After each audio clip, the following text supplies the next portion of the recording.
How's it going, guys? I was reading the other day and I came across this story that I wanted to share with you. I kind of thought it applied a little bit. There was this guy, and he wanted to go camping, but he didn't just go and pick the local park to go camping. This guy ended up picking this mountain, and so he went out to this mountain. He started setting up a camp down by the stream, right? And he's fishing, and then he realizes that the fish aren't really biting the bait that he brought, so he wanted to go and catch some grasshoppers. So this guy gets out a big butterfly net, and he's having a great time. He's getting to roam up and down the side of the mountain. This place is beautiful. I mean, he found the ideal camping spot, and he's going up and down the mountainside chasing grasshoppers and whatnot, and then he realizes it's getting dark. So he starts heading back to his campsite.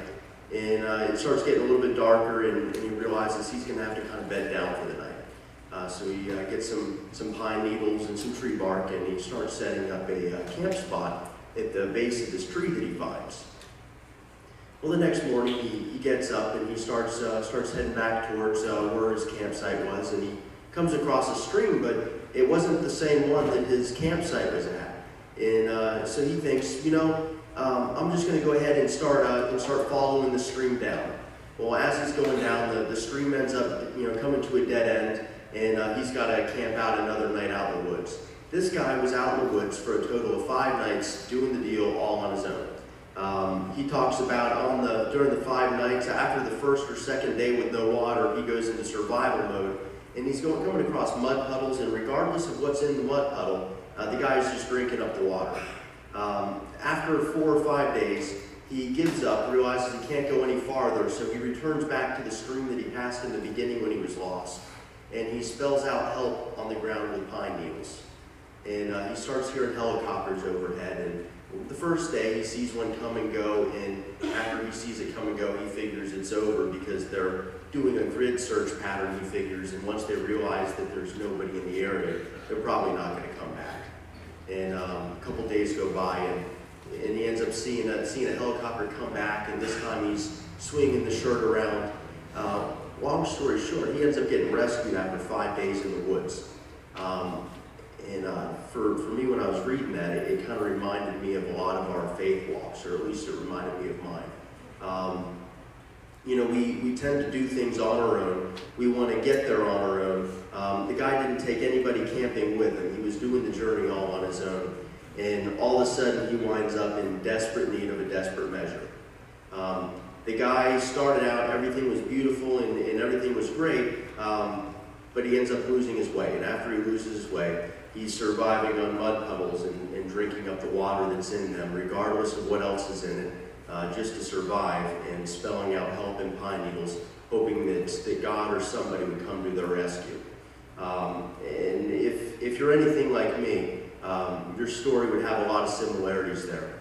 But that's not really where I'm going to go today, is where our stories are similar and where they started, because that really isn't the most powerful thing of our stories. All of our stories contain mountains of wreckage, of relationships, of broken things and broken pasts and broken people.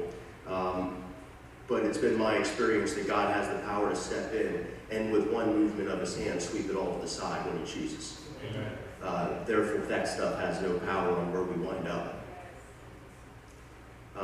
So today I'd like to talk a little bit about discipleship. For me, what that looked like in the beginning was not doing the journey alone anymore. It was about kind of partnering up with people, and in the beginning when I started going to church, that looked a little bit like going to a study in the morning with some guys who knew some scripture, and they provided some amazing guidance.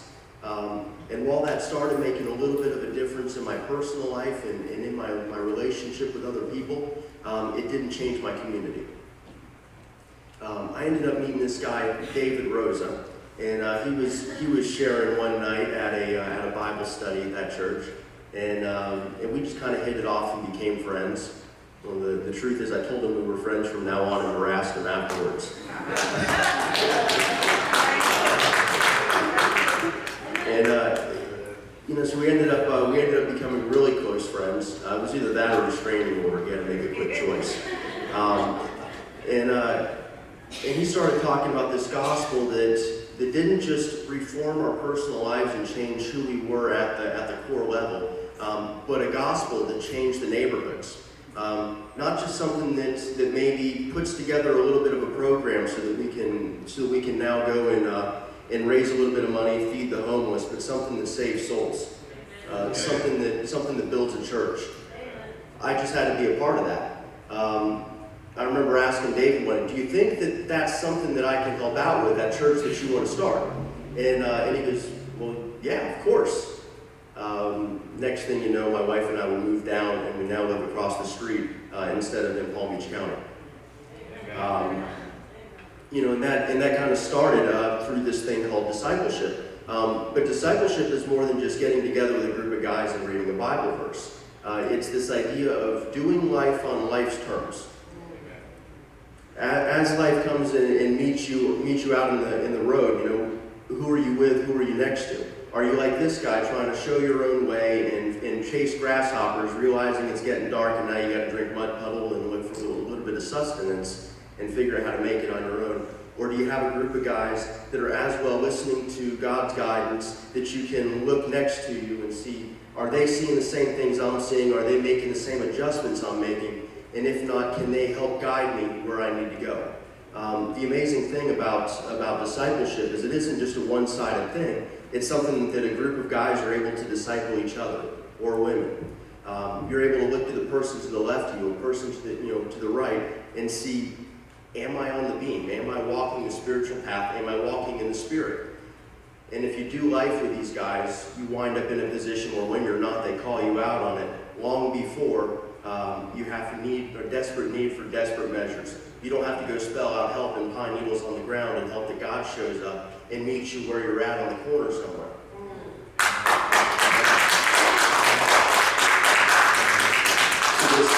This discipleship, it doesn't just transform our personal lives.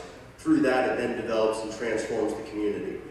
We've gotten to see that a little bit at Cruciform Church. We've obtained members and people here that didn't necessarily just spill a glass of champagne in the carpet and all of a sudden they have need to go to a church and look for a little bit of God. It wasn't my story. I think a lot of us here were former or current knuckleheads. I got to look up to the sound booth when I say that. But we wind up with a reformed community. We wind up seeing changes all around us. We don't get to participate in that just by showing up on a Sunday, getting a little bit of discipleship, and then going back off to the woods on our own. And out of that, the discipleship, the gospel, God speaking to us through the people next to us, that's what gives us the fuel on mission. None of us have the energy to get up every morning and do this thing every day. We wind up worn out, burned up, and the reason for that is usually you can look at what are you doing in your personal life discipleship-wise.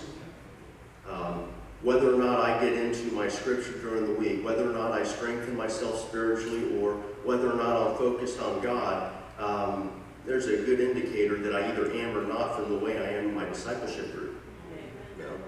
There's a group of guys that are sure to call me out on stuff. They're sitting in the front row.